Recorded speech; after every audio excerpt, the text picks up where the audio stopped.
In Chinese history, whenever a new dynasty came to power, there was one thing more urgent than building palaces, more important than making laws: writing history. Writing the history of the dynasty that came before. Why? Because when a new dynasty wins the war and takes the throne, what it gets is land and armies. But there's something more important it still doesn't have: a reason for people to accept it, to believe it has the right to exist. It has to answer two questions. Why should the previous dynasty have ended? And why should the new one exist? These questions can't be answered by weapons. Only history books can answer them. So the major dynasties in Chinese history almost never skipped this step.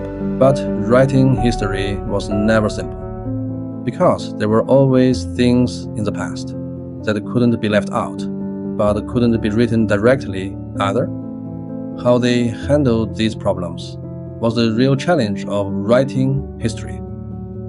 Let's start with the first case: how the Han Dynasty wrote about the fall of the Qing. The problem they faced was about one specific person. In the final years of the Qing Dynasty, the first person to openly stand up and fight against it was not Liu Bang, not Xiang Yu either. It was Chen Sheng, but this man left the historians of the Han Dynasty with a very difficult problem. Chen Sheng was the first person to change the direction of history. He lit the first fire that set the whole country into chaos at the end of the Qing. But the one who finally rebuilt the empire was Liu Bang. Put these two things together, and you have a contradiction. If you accept that Chen Sheng was right to fight against the Qin, then how do you explain Liu Bang's success? Chen Sheng was the one who pushed the door open first. Liu Bang just walked in after him, and eventually took the throne. But if you deny Chen Sheng's place in history, the Han Dynasty's own starting point starts to fall apart too, because Liu Bang also rose to power under the banner of overthrowing the brutal Qin. If Chen Sheng was wrong, then the legitimacy of the entire anti-Qin movement would be called into question. There was no easy answer to this. Sima Qian's solution in his great work, Shiji, was to adjust Chen Sheng's position in history. He didn't write Chen Sheng as an ordinary rebel. Instead, he placed him in a section called the Shijia, the hereditary houses. In Sima Qian's system, the Shijia was not for ordinary people. It was reserved for those who could shape the course of the entire empire. Placing Chen Sheng here was a way of acknowledging that Chen Sheng genuinely changed the direction of history, but at the same time, the one who actually rebuilt the empire and took the throne was still Liu Bang. Both men had their own place in history, just different places.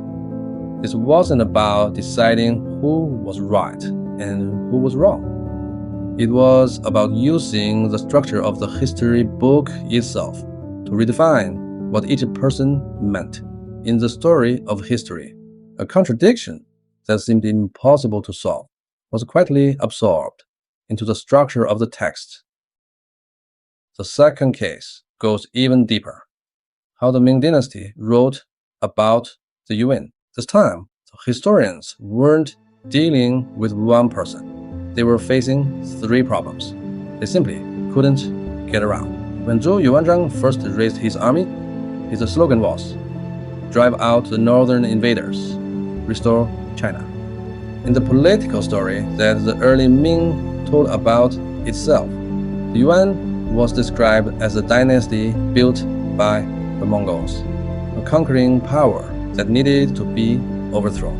But decades later, when the Ming officially compiled the history of the Yuan, they made a choice that seemed to contradict everything they had said before. They acknowledged the Yuan as a legitimate dynasty in Chinese history, the slogan they fought under, and the conclusion written in the history books pointed in completely opposite directions. Why? Because when the Ming actually sat down to write that history, they found three problems they simply couldn't avoid. The first problem: what do you do with nearly 100 years of Yuan rule? The Yuan ruled China for nearly a century. Were all the Han Chinese officials who served the Yuan during that time simply wrong? More importantly, many of their descendants were now serving the Ming. If the history books declared the Yuan illegitimate, how would those officials' ancestors be judged? The second problem: where did the Ming's territory come from? The Yuan's territory was far larger than most previous Han Chinese dynasties. After the Ming was founded, it inherited a huge amount of land that had originally belonged to the Yuan. If the Yuan was completely illegitimate, what gave the Ming the right to inherit that land? The third problem, and the deepest one: where did the mandate of heaven go? In traditional Chinese political thinking, the legitimate rule of China had to be passed down continuously. If the Yuan had no legitimacy, then after the Song fell, where did the mandate of heaven go? For nearly 100 years, the Song ended. The Ming began. But what about the nearly 100 years in between? No one could fill that gap. With all three problems stacking up, the Ming finally chose the most practical path. In the official Yuan history, they acknowledged the Yuan was a legitimate dynasty in Chinese history. With that, the nearly 100 years had a place. The inherited territory had a basis, and the passing of the mandate of heaven was connected again. So Yuan, Ming, then all they needed to add was one line. The Yuan lost its virtue, and so it lost the mandate of heaven. The Ming received that mandate and took its place. A dynasty that rose to power under the banner of driving out the invaders, in the end, had to admit in its own history books that the very dynasty it had overthrown was also a legitimate part of Chinese history. Political slogans eventually have to face political reality.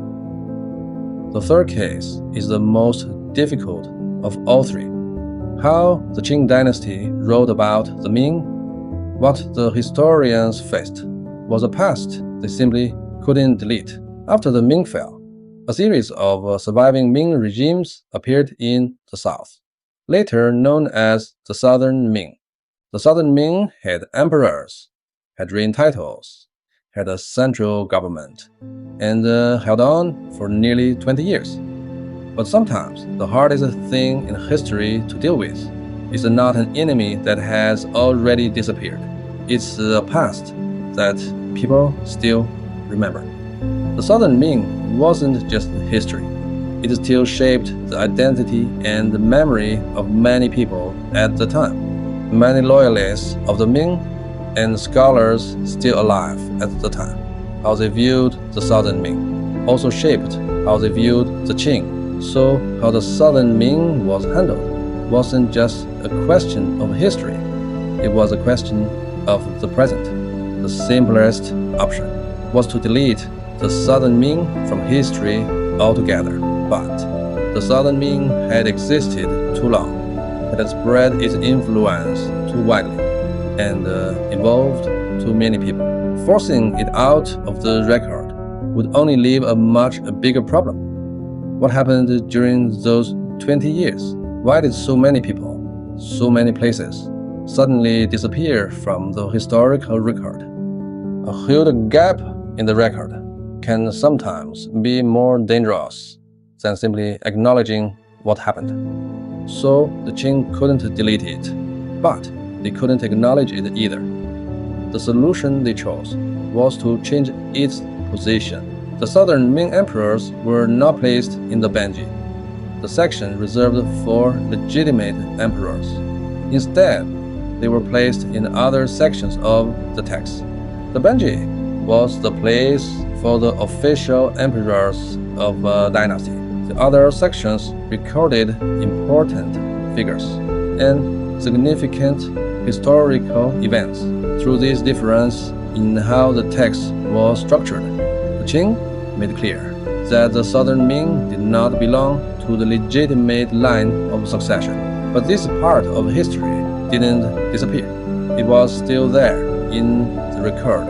It was just placed in a different position. The facts were kept. The status was lowered. No gap was created, but no legitimacy was granted either.